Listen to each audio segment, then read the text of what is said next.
aquell dia a les roques, cantant com a bojos. Te'n recordes? Tot el que m'has explicat a la teva mare, que no li has explicat a ningú. No ploris. M'agradaria donar que em recordaries, però...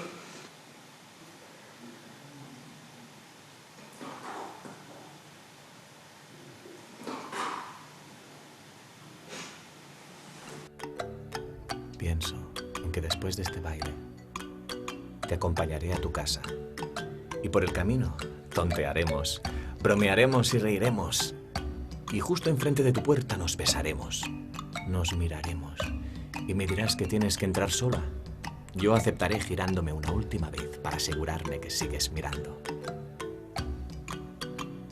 Te pediré que te cases conmigo con pétalos de rosas y el mar como único testigo. Tú aceptarás.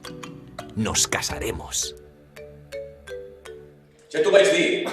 Josep és l'amor de la meva vida. És la Mavis. No em refereixo a la Mavis. Parlo de la teva dona ideal. La meva dona ideal és la Mavis. Ah, David George. Un noi de la boxa com tu, paio fornit. Pots tenir la que vulguis. Jo ja vaig escollir. I vaig triar la Mavis. Hòstia, la Déu. Sí, però n'hi ha que ja fa més temps que estem acostumats, no?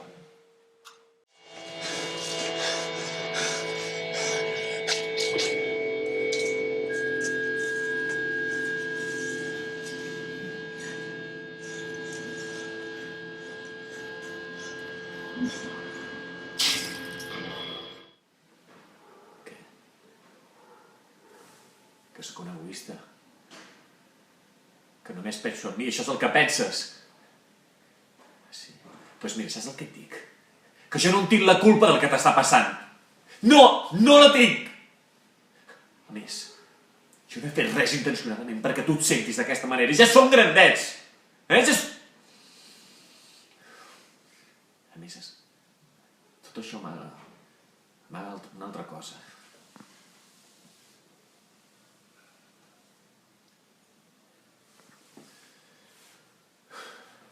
Mira, el millor és que ho deixem córrer i que el temps ho curi tot. Senyor Neil, el que més m'ha sorprès no és la concreció del seu diari, sinó que tota la informació era secreta, sumar,